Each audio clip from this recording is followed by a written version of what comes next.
And today we're going to provide you with a bit of an overview of what the SMD recommends you collect in terms of socioeconomic background data of your employees and your applicant hires, and also even kind of right the way through the employee cycle. And then we're going to have a conversation with Hollie Crompton from the Social Mobility Lead at PwC. And so she's going to share with us some tips and hints on how to increase response rates, but also what you can collect and use the data for. So as I mentioned before, please put any questions you have in the Q&A and we will answer those questions at the end. And then we'll provide you with a link and some next steps in terms of resources. So just to get going, wanted to talk a bit about what is social mobility and why does it matter. So some of you on the call might be new to thinking about collecting socioeconomic background data. And obviously, as it's not a protected characteristic, some organisations are just starting to do this. And so social mobility, I'm just going to show you three pictorials that show you kind of what you can do, what social mobility is in terms of job and opportunities out there. So we all want that good life, but there are a limited number of jobs and opportunities. And how far we move up in life, and that can look like whatever it looks like to anybody, partly depends on our efforts and partly depends on our starting point, on our background. And our State of the Nation report, which we published in September, showed some gaps in terms of the outcomes for people depending on where they start in life, all the way through from early years into education and into the workplace. And so it's not equal for everyone. So by removing barriers and creating opportunities, we can increase absolute mobility. And so more people can move up in life. But our starting point still makes a difference. If we started at the back of the queue of the escalator, we're not necessarily going to be able to move up that queue and get onto that escalator any quicker than the people ahead of us. So our choices and our efforts, we believe, shouldn't determine where we end up, and should determine where we end up, and not what our background is. And so I think that's why a lot of organisations have started to look at this in terms of their outreach and early careers. And if we give support to those who started further back in life, we can increase relative mobility, making opportunity more equal. So hopefully that's given you a bit of a background. And so we'll go on and talk about why we should collect socioeconomic diversity data. And we recommend people collect it alongside other diversity data. So obviously, as part of what is and isn't permitted to what information you hold on your employees. Obviously, there's information that you can hold without consent, which is things like your gender, your sex rather, and also address, bank account details, etc. All the stuff that is needed to sort of process you as an employee. And then there's other data you can collect with permission, and there's a lot of guidance around what that looks like, and we'll talk about that a bit more. And we recommend that if you collect it alongside diversity data and map it alongside the employee journey, you can actually see if there's any barriers or challenges or opportunities for people with different backgrounds. And so what our State of the Nation report showed earlier in the year was people from a Bangladeshi background were performing better in school than they are in the workplace. So having this data, or in terms of their economic opportunities, so having this data would show you that in an organisation, and then you can address why that might be and have a look at why that might be. So without data, having this data, how do you know what interventions are needed? Quite often organisations say to me, I don't think we've got a problem in progression. And I say, how do you know? You've not got the data to show that. So how do you know what interventions are needed? And then how would you prioritise any activity? Because let's face it, there's resources needed and activity that needs to be done in a workforce that might take different levels of priorities, etc. And so how can you assess what you prioritize? And how do you assess what's working and having an impact within your own organization? Many firms now collect it, and for some, it has become requested data that is reported. So the Solicitor Regulation Authority and the in accountancy, they request that data as from their members. And so therefore your firm is collecting that data, and whether it's a one-off or put against their workforce data, it depends on the firm and the organization. But we're seeing more and more discussions at regulatory body level or membership body level, where people are talking about should they be collecting this data and understanding the position. So why not get ahead of the curve and start collecting the data anyway? And we know from the Social Mobility Employer Index, so this is an index run by our friends at the Social Mobility Foundation, and I believe the results of this year is out next week. But we know from the reports they've done in the past that even those people who are most engaged in this conversation, only 48% of those firms are asking the key question regarding socioeconomic background on their new hires. So I think that's quite interesting in terms of, this. We know there's still much more to be done. And we just think by measuring it is critical for driving success. What if there's the old adage, what gets measured get done. And so if you know what's going on in your organization, then you can really approach kind of senior leadership team to talk about what you want, how you want things to look differently, if indeed you need to. So obviously there's always a question. This comes in all the time into our inbox about what should you ask applicants and those early in their careers, and also your new hires.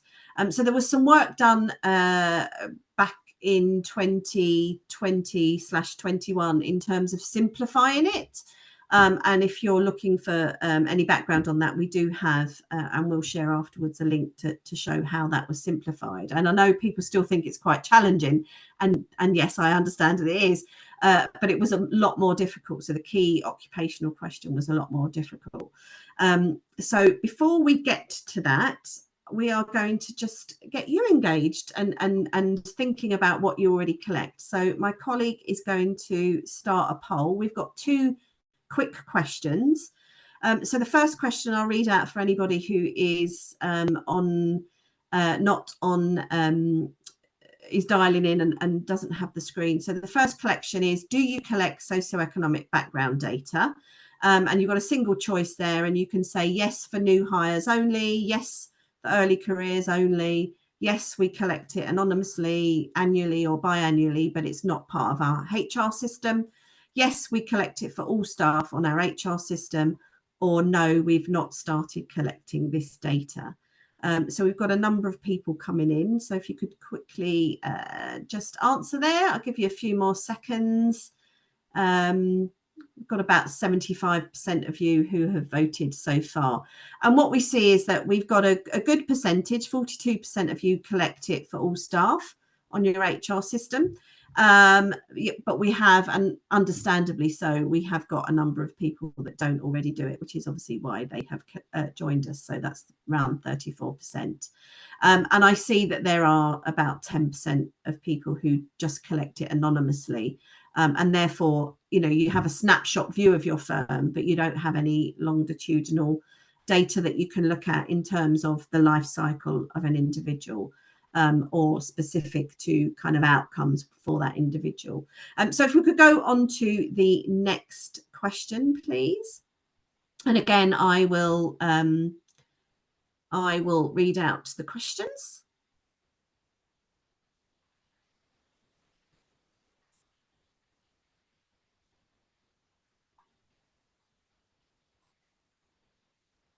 I think we might be having a bit of a technical issue.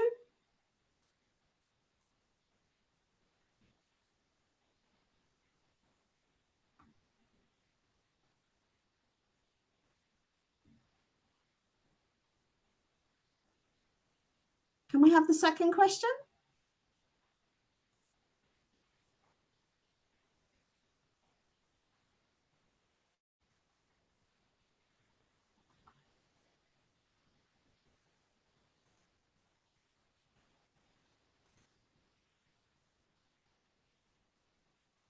So this second question is a follow-up. If you said yes to the you collected it, what are you collecting? So if yes, what do you collect? So obviously not all of you would be able to answer this question, but we ask, do you collect parental occupation data?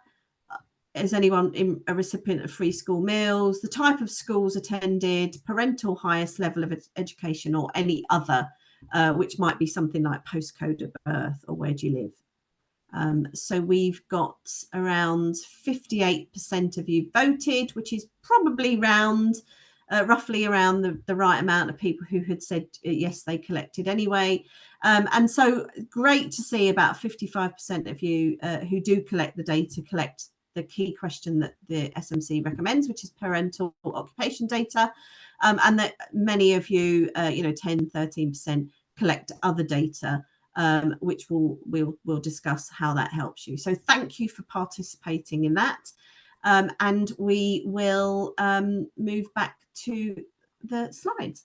So in terms of the question, so as we noted, 54% of you shared parental. Of those who do collects parental occupation question, and this is that question. It's what's the occupation of your main household earner when you were aged about 14? And the about 14 piece is quite interesting. So we're quite often asked why about 14, and it's partly academical and it's partly historical. So when the question was first devised by the Office of National Statistics, it was believed that an individual who was working would be quite established in their chosen career by about the age of 40, and that was when their middle child would be roughly around 14. So it's quite interesting how specific it is. But that would be very much, you're in your chosen career, you might change jobs, but in terms of what your occupation would be very fixed. And so therefore the outcomes for your children would be that would be the career path that your parent would have followed. And so that's why it's about 14. And on asking the question, people are asked to share in terms of what were those what types of roles, and there's some examples that we provide. And of course we can't list every single provider, so quite often we get notes asking where would this fit, where would that, and quite often we have to say to people that you have to make a sort of a snap judgment, but generally people can answer this question, and actually somebody from a different country to the UK could also answer this question. So when we tested this and when we were simplifying it back in 2020, actually only about 5% of people struggled to answer the question. So I know that quite often people say we've asked the question and we're getting a lot of people come back to us, but predominantly only about 5 people would struggle to answer the question. And through that, you then assess whether they are professional, intermediate, or of working class background. And recently in our State of the Nation, from an academic perspective, we have broadened this out to 5 categories, but it's still using the same modern professional, senior, middle, or junior managers. It's still using that format. And the reason we've done that is from an academic perspective, we want to expand it and really explore what is going on for those of a lower working class background. And so that's why we've done it, but no plans to change that from the employers. So very much still looking at those 3 categories. And all of this is on our website and in our toolkits, which colleagues will be sharing in the chat for you. So please do feel free to have a look at that after the event if you're not already asking this question. And then there are obviously the supplementary questions that a lot of you mentioned that you were, 10% of you were asking those questions. And the reason they're supplementary is they're not actually indicators of your socio-economic background, but what they do show is advantage or disadvantage. So in terms of the second question, the type of school, what type of school did you attend? And it shows extreme economic and cultural advantage if someone answers independent school. So just 7.5% of people attend independent schools, yet in many sectors, much higher proportion of the senior leaders attended an independent school. So we sort of recommend that you might look at that from your leadership and see how diverse in terms of thinking your leadership might be in terms of that kind of schooling background. And of course, you've got those networks and, independent schools, smaller classrooms, and the outcomes for individuals who have attended independent schools from an educational perspective are generally higher than those who, on average, than those who haven't attended. And so that's what we say to people to look at. So in particular, look at that for your senior leadership team.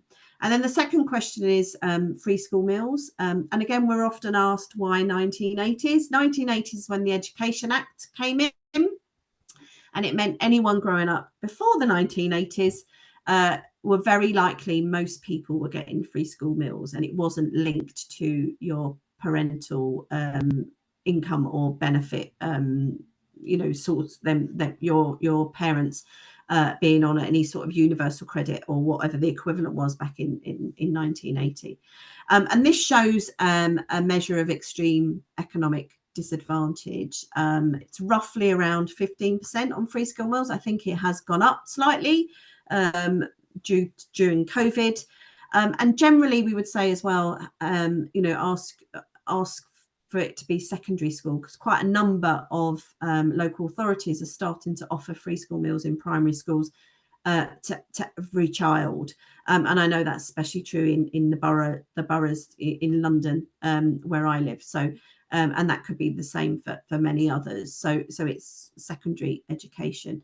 And that can help you target outreach and also early in careers programs. And then the fourth question is quite an interesting one, because it's quite often the one people think, oh, this is really reflective of your background. And it's whether or not your parent have obtained a university degree or that sort of level of higher qualification, because obviously prior to universities, there were polytechnics, which have, are now changed into universities in the 1990s. And so your parents may have been educated during that time.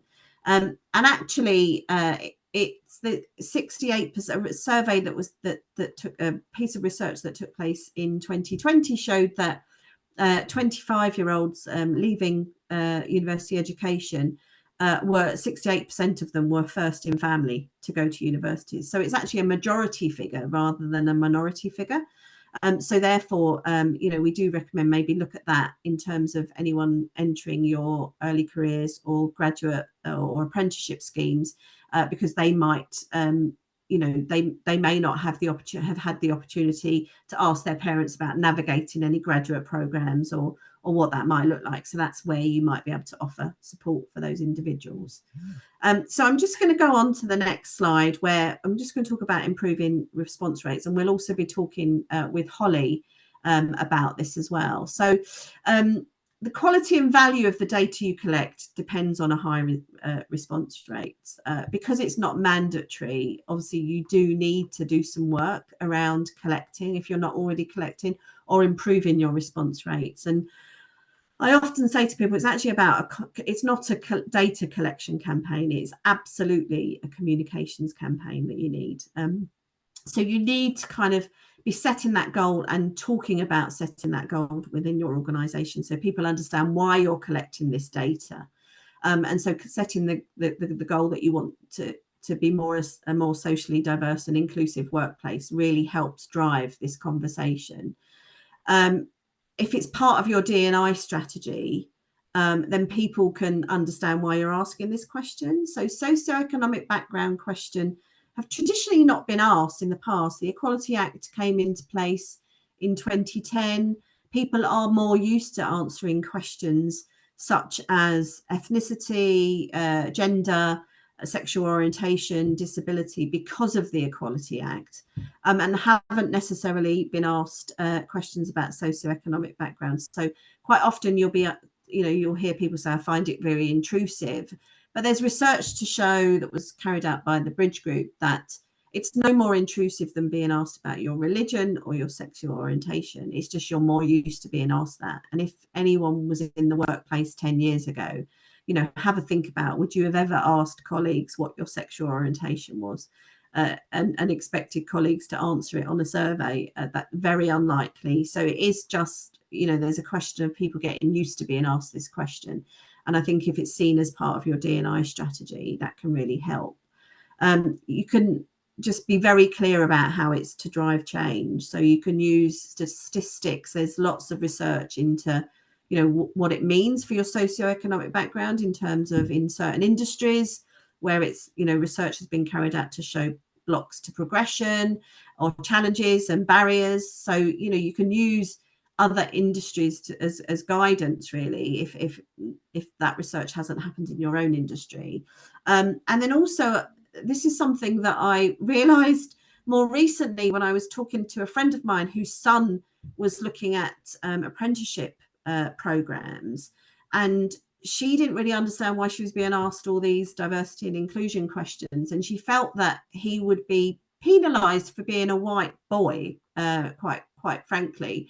And I had to explain to her, they won't be using the data for him specifically. They'll just be monitoring who is coming into the funnel, as most HR people call it, in terms of, you know, what talent are they reaching, to monitor and see if they need to change that. So I think there's a piece of work for anyone who runs early careers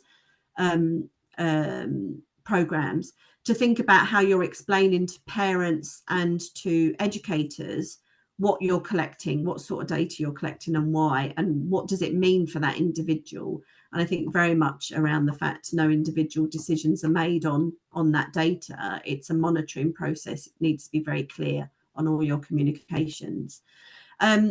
In the past, people have spoken to us about using the word poll instead of survey, and also sharing your data rather than using the term disclose. So traditionally, the word disclose has quite a negative connotation. You disclose your speeding fines, you disclose your CCJs. So it feels like it's got quite a negative connotation to it. So have a think about how it's positioned there. Use role models from early in your career hires, and also senior leaders to talk about why collecting data is important, what it will be used for, but also just to show that you've got a broad range of people with different backgrounds within your organisations at different levels within your organisations. And then also be very clear about the confidentiality of this, of how you're storing it and who will see it, how it'll be used. And most importantly, I think that, you know, explain the data will be collated and aggregated and used to make high level decisions, to make all of your practices more inclusive, and very much so that it will not be used to make decisions at that individual level.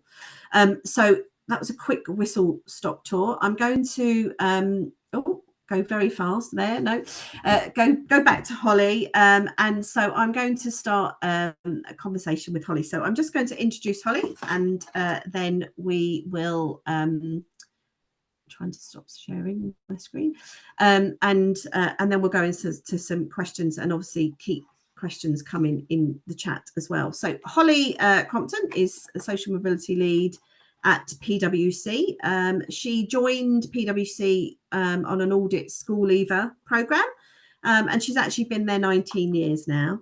So she's been in a number of roles, and in 2017 she moved into the dedicated social mobility team and led key projects which included the expansion of the social mobility work experience program, their work in terms of access accountancy, and also their work in terms of outreach with RISE program that they collaborate with other employers on.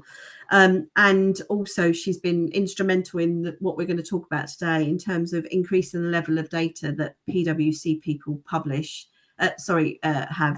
collected, and how they've now been able to then use that data to publish socioeconomic background by grade, but also look at their pay gap as well. So Hollie, welcome to our masterclass. And my first question for you is, before we start talking about how PwC embarked on their journey that now enables you to collect all the things that I've talked about, our audience, I think, will be very interested in finding out a bit more as to why socioeconomic background and in socioeconomic inclusion is important for both you and PwC. So obviously I've mentioned that in 2017 you joined a social mobility team. So if you could give us a bit more background to how that all came about. Yeah, of course. Thanks, Paula. So yeah, it's really important to PwC because we strongly believe that people shouldn't be held back because of where they grew up, where they went to school, or what their parents did for a living. And obviously, as a big employer, we think we've got a responsibility and an opportunity to try and put that right, working with others. Improving social mobility is really linked to our purpose, so really strongly linked to our organisational purpose, and it just makes good business sense. So we want to hire the best people, no matter where they're from and what their background is. We want diversity of thought to really serve our diverse clients and reflect the marketplace that we're operating in. And I think it's also particularly important at the minute because of the impact of COVID, the impact of the cost of living crisis. It's created a time when social mobility has never been more important or more challenging. We've also got a really strong regional presence. So we've got more than 10,000 of our 25,000 people that are based outside of London. And we can use our skills and our networks in those areas to make a positive impact across the UK. I would summarize the business case in sort of three key areas. So talent, I think first of all, I've mentioned diversity of thought, reaching people that you wouldn't otherwise recruit, that really untapped talent pool. Competitive advantage, so reputation and perception of business. We find that prospective employees and prospective clients are really interested in what you're doing around this, along with other areas of diversity and sustainability, but they're very, very interested in what we're doing about this. And then finally, the obvious one, corporate social responsibility. It's just the right thing to do, and it's good for the society. It's good for society, and it's good for the economy. So we created our social mobility team back in 2016, and I joined it in 2017. We created a strategy. So we were doing stuff on social mobility before then, but it was in pockets and it wasn't all sort of centrally coordinated and managed. So we created a strategy, we created some targets, and we obviously then started looking at that on a much more central basis and aligning that on what we were doing on D&I with other diversity characteristics. I think it's really important for me personally. I'm very passionate about social mobility. I'm from Oldham. I grew up in Oldham, one of the most deprived areas of the country. And as I said, as you said earlier, Paula, I joined PwC on a school leaver route. So I'm very passionate about alternative routes into professional services and into different careers. I worked in student recruitment for a very long time and worked in schools engagement. So I'm really passionate about opportunities outside of graduate schemes and indeed outside of London coming from the north.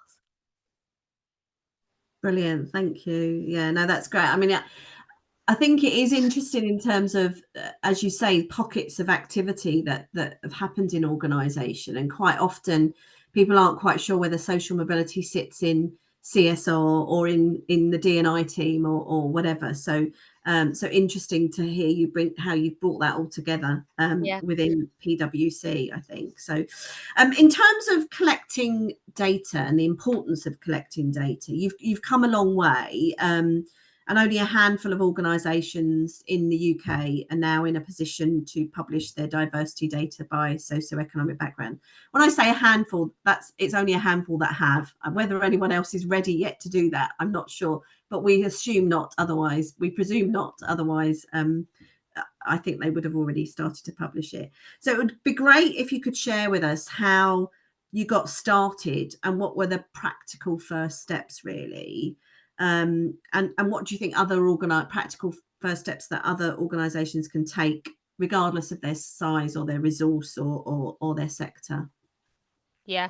Definitely. Thanks, Paula. So I think the first thing is to look at what data you might already have. So have you been gathering some of this data? Have you been asking some of these questions through recruitment or just student recruitment, which is sometimes where people will have started? And can you then move that data or combine that data with data that you then gather through the HR system? Look at what questions you're going to ask. So obviously you've been through the questions. We ask all of the ones recommended by the Social Mobility Commission. But if you don't want to ask all four, ask the key one, ask the parental occupation one. So just have a think about which of the questions you want to ask, and whether you're going to ask all of them or whether you're going to focus in on parental occupation. So we, as I said, we ask all four, but we use parental occupation for all of our key metrics. So that's the one we focus in on. How are you going to ask it? So are you going to ask it through the HR system? Have you got that functionality? We haven't got this question in our HR system. That's not something we're able to do. But what we've done is put that into a survey, a separate survey, and then that gets combined with HR system data. So I think it's not, I speak to a lot of organisations who'll say, well, we can't get it into HR. That doesn't stop you from doing it. That doesn't stop you from asking the questions. So just find a way around not being able to ask that in HR. I think the important thing is that you're able to then combine it with the other data in the HR system, such as progression, performance ratings, other diversity characteristics, to be able to look at the impact that socioeconomic background is having on careers. How are you going to encourage people to answer it? So what are you going to do to be able to make people feel comfortable answering the question, that comfortable provided you with that data? So we've been on a journey for probably at least 6 years now, upping our level of data from less than 25% to now above 80%. And we've done that through a really, really big communications campaign. As you said earlier, Paula, it's taken, lots of different things to be able to change the dial on this. So the first thing we did is we got agreement for a firm-wide email, which we never get, being a big organisation of 25,000 people. So we got a firm-wide email sent out from our board member, who was our head of people at the time, asking people to complete the survey. So that was one of the first steps.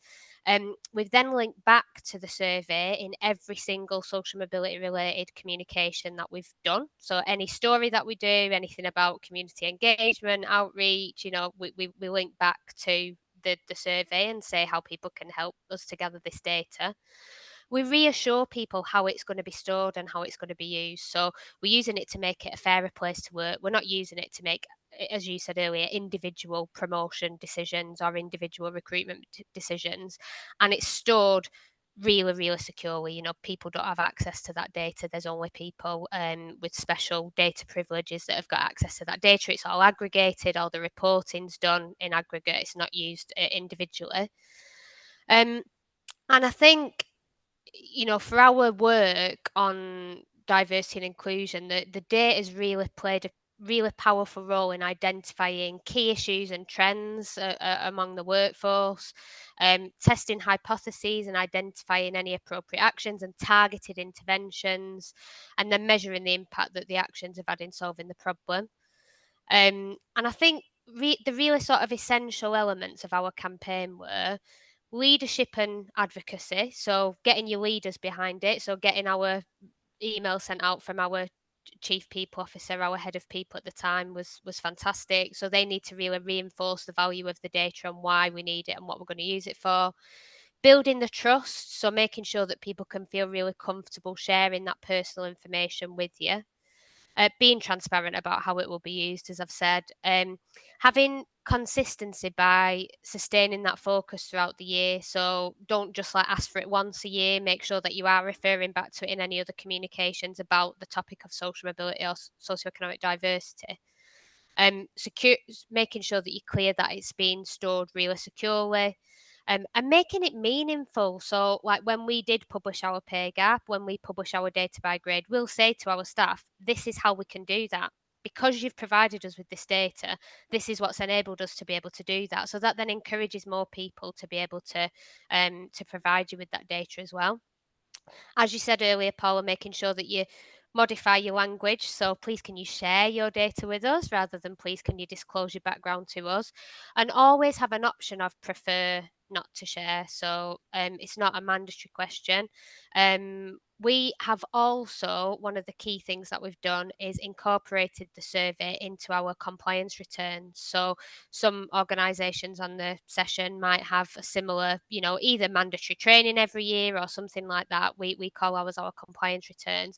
And what we've done is put the survey into that compliance return. So there's an option to prefer not to share, there's an option not to fill it in, but it at least forces everybody to look at it, to see the survey and decide whether they're going to provide you with that information or not.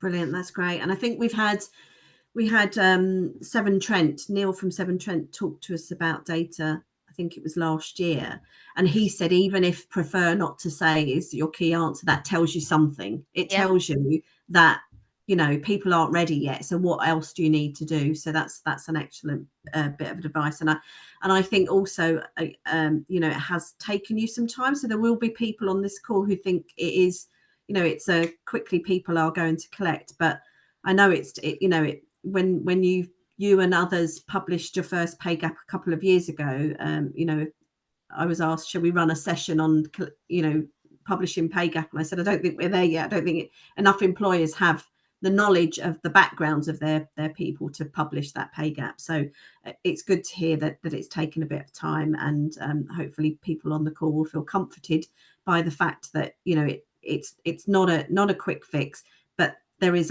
there's a way to go, but it can be done, kind of thing. So thank you for that. In terms of resources over the years, what resources have you tapped into to support you on this data collection? Because today we're tapping into you in terms of best practice and what you've done. Where have you turned to that other organisations might be able to turn to have a look at what others have done, or what good advice is being given out there? Yeah, well, there's absolutely loads of resources. So first of all, the Social Mobility Commission guidance and the Employer Toolkit, and the questions are all really simple on there online to just lift and put into your own surveys. I do think it is quite interesting as well if if you want to do a deeper dive into this topic, to look at the paper where the commission have produced around the questions and what each of them mean and what they should be used for and how they were simplified, because there's some really interesting sort of findings in there and some guidance as to why specific questions are asked. There's guidance from the Bridge Group. So you mentioned the Bridge Group earlier. There's plenty of guidance from the Bridge Group around this. There's a Sutton Trust employer guidance and toolkit, and also for employers that enter the Social Mobility Index, there's guidance in there. And obviously, if you receive feedback from the index, there'll be guidance in there as well in terms of data collection and measurement. Brilliant, that's great. And I think there's lots of social mobility networks within organisations, including PwC, have done this as well, where they've held sessions for other employers, etc., to share kind of best practice. So that's great to hear. Thank you very much. I posted on LinkedIn recently when I was sharing this that of all the questions that hit our inbox, a key feature is data collection, but in particular they struggle with communicating the topic accurately. Like, do they call it disadvantage, privilege? I know I can see in the chat we've got people talking about, how do we make people realize they've got a privilege or whatever. How do you approach talking about socio-economic background in PwC, and what key elements of your communication plan do you think help increase your response rate? Yeah, I mean, well, the first thing I'd say on that is on the commission website. Again, there's a handy sort of a appendix as to, why some terms should and shouldn't be used. And I think, things change over time as to whether you should use the word disadvantaged or whether it's lower socioeconomic background. And I think there's probably not one key phrase that everybody's comfortable with and everybody's going to be happy with. But I think we do need to absolutely talk about it. We refer to it as socioeconomic background, and that's how we phrase it in our, our pay gap and our data that we've published. And we really talk about socioeconomic background as a key part of our overall inclusion strategy. So we have it as a strand of that strategy, so it is separate in that sense, but we don't separate it out as something completely different because we take a really holistic view of inclusion. And we encourage a lot of sharing stories and looking for like role models and providing role models for people. So we started our social mobility story series years ago with our chief people officer, who was our board member at the time, and then we've profiled people from very different grades, different offices, in different roles, really different routes into PwC, with really different background stories. So that people are able to then start talking about the topic and feel comfortable about the topic. Because if people don't know what the topic is, that and why it's important, they're not going to share data on it. They need to know that before they're going to start sharing data on it.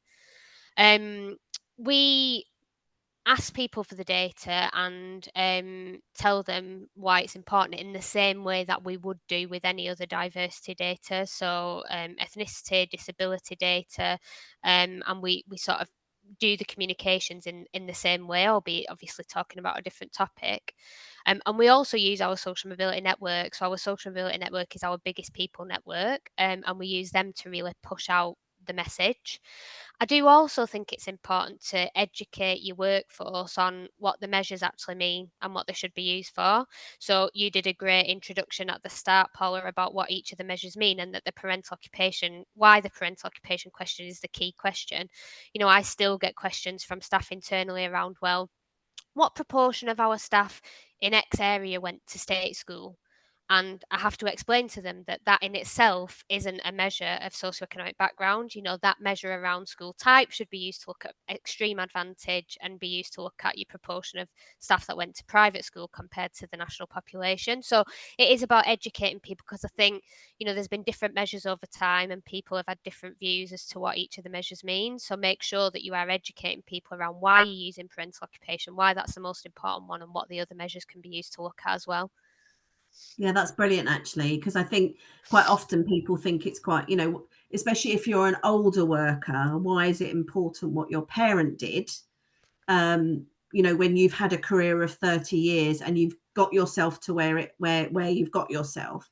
And I think explaining that, it is the reason that's the key, parental occupation is the key measure, is that advantage, that is the known kind of advantage in social mobility, in terms of, your parents' occupation is a very good indicator of where you may end up in life and what your social mobility journey might look like. So there's lots of advice out there in terms of, why is it that key question. So please do visit that. But great that you share that with your employees as well, so they understand it. So again, it is all about the communication.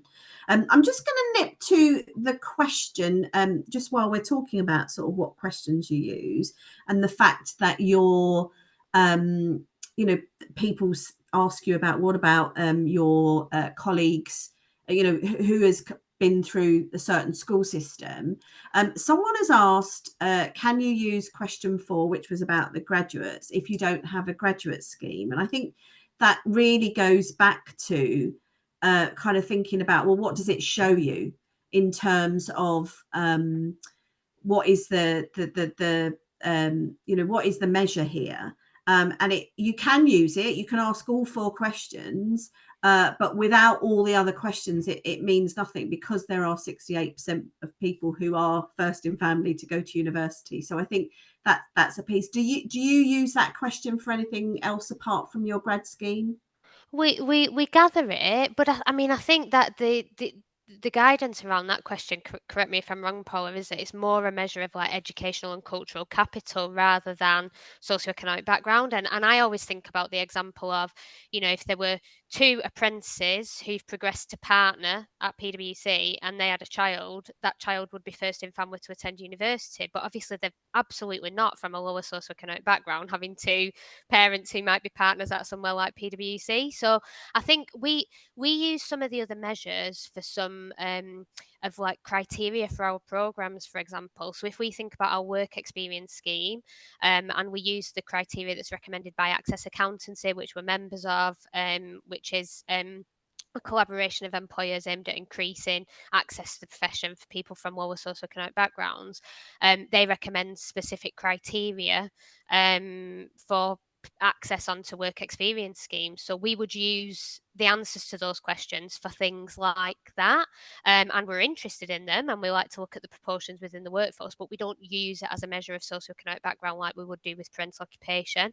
I would probably say the one that we use most frequently alongside parental occupation is free school meals, because that is a measure of extreme disadvantage. So we are interested to look at, yes, we're reaching people from lower socioeconomic backgrounds, but within that, are we also reaching a good proportion of people that are, from an extremely disadvantaged background in relation to free school meals?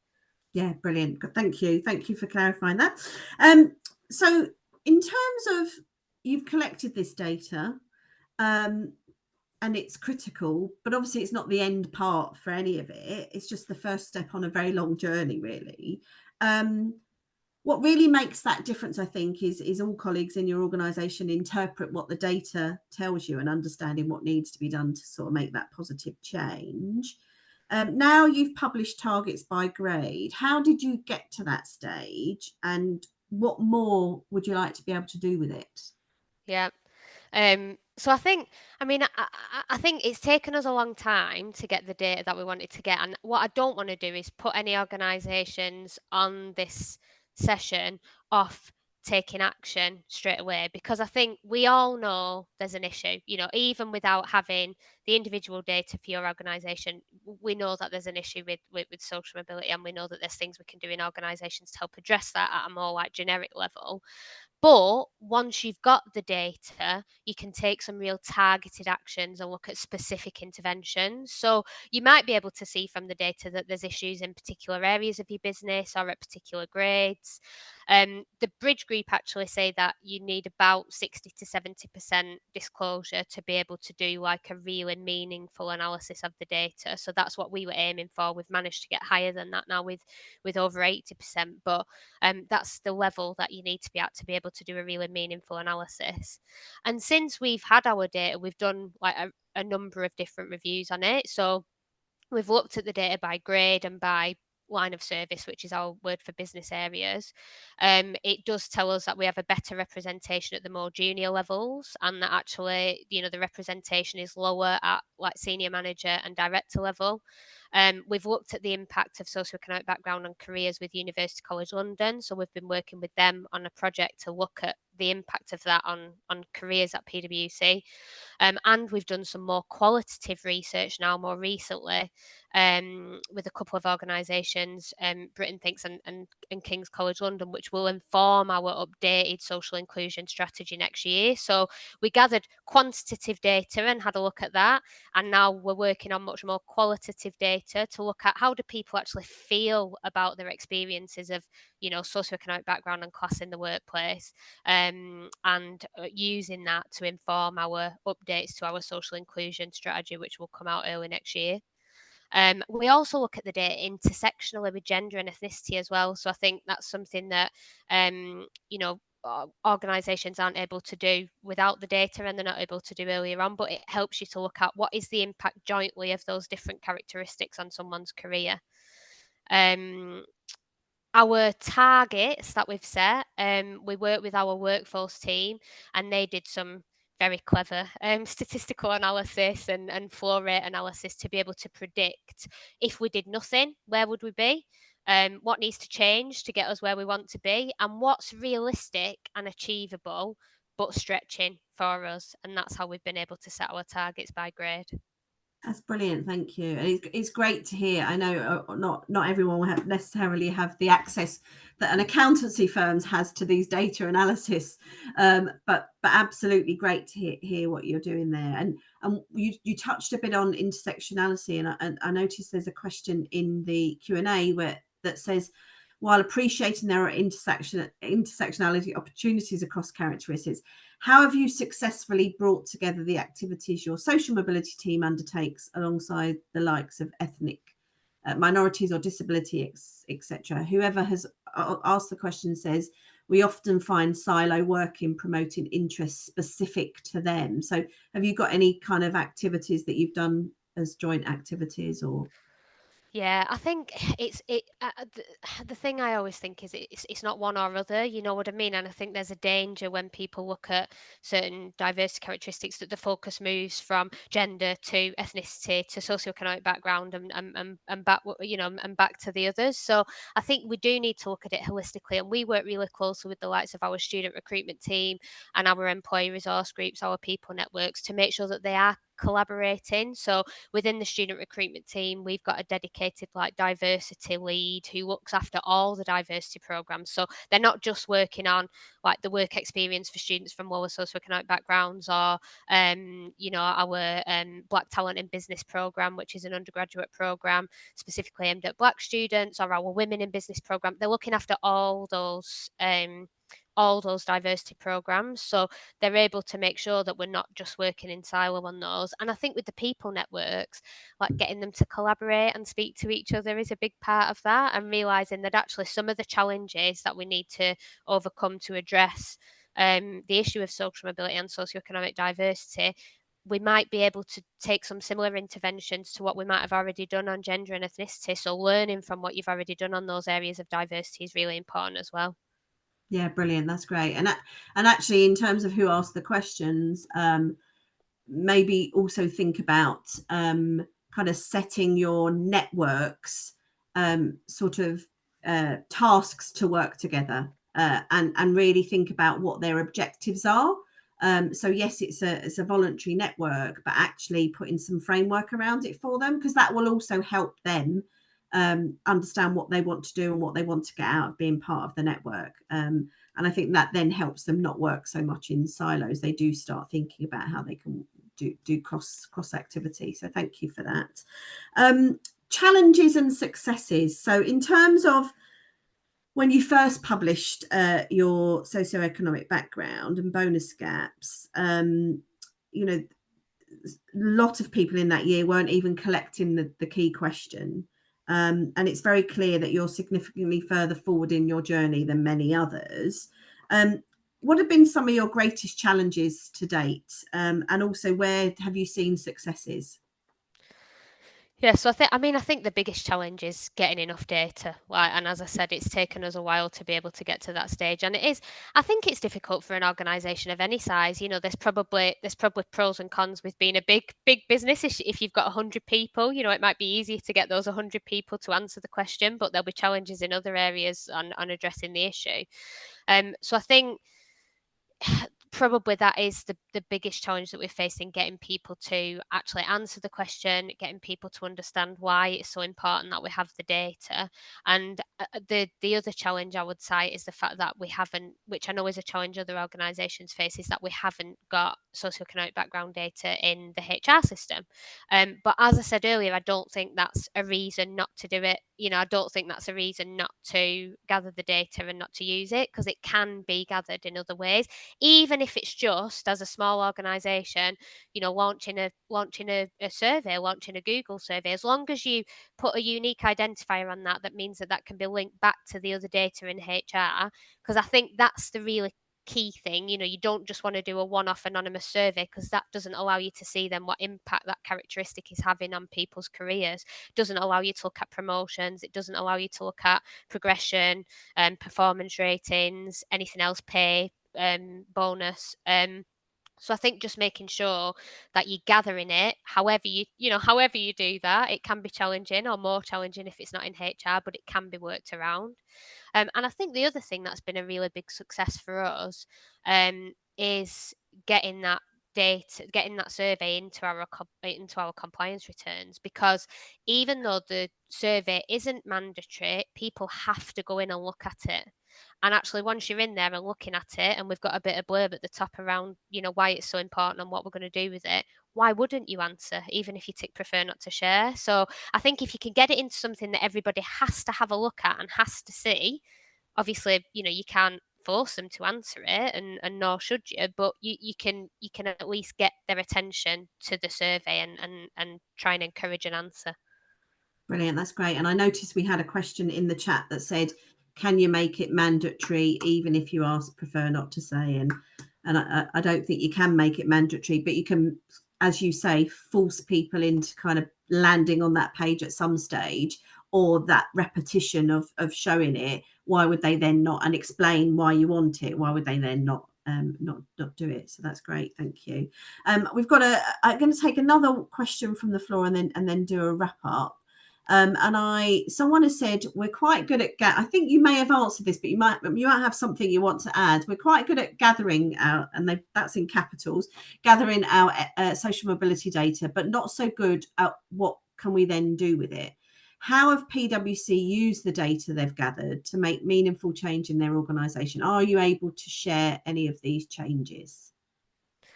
Yeah, so I think we've been able to do loads with the data, which I've mentioned some of earlier. So this is the 3rd year that we've been able to publish our socio-economic background pay gap. It's the 3rd year that we've been able to publish our socio-economic background by grade. So you can see it on our annual report that's recently come out. I think the link's been shared in the chat or will be afterwards. So you can have a look at the socio-economic background by grade. And we've been able to set targets. So what we'll be doing going forward is monitoring our progress against those targets every year. We want to really continue to push our disclosure rates as well. So they're high, but they could be higher.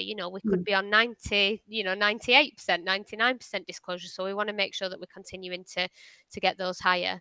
The other stuff that we've been able to do is, as I said, lots of quantitative research. So we've done that with our workforce team to be able to set the targets. And as part of that, we've been able to look at the difference across different business areas and the difference across different grades.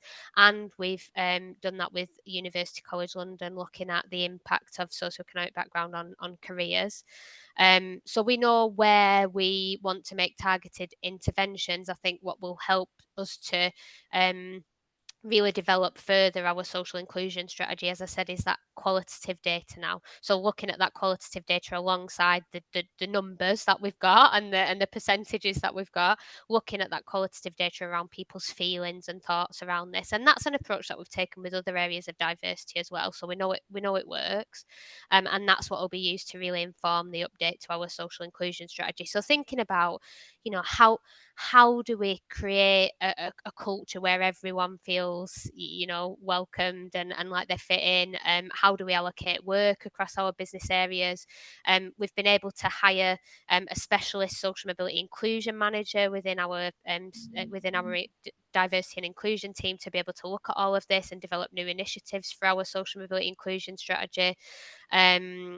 And we'll update our social inclusion action plan as a result of all this quantitative and qualitative data as well. That's brilliant, and thank you for sharing sort of your future plans there for building socio-economic inclusion.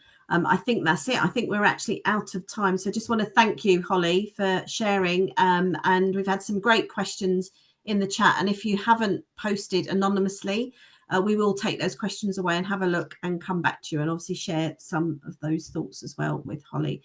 So just want to thank her again and thank the team in supporting in terms of setting the polling. So Ola and Ed, who are working in the background for us. And thank you again, all of you, for joining us as well. This is the last masterclass this year, so we're taking a pause and having a rethink. So if you've got any suggestions, please do complete feedback form that will come out in terms of what other topics you might want to see or how you might want the SMC to help support you. And thank you for your time this afternoon. So please do have a look at our website, and we'll share all of the links and the presentation with you and the recording for you to share with others in your organisation. So thanks again, Hollie, and thanks everyone joining us today. Thank you.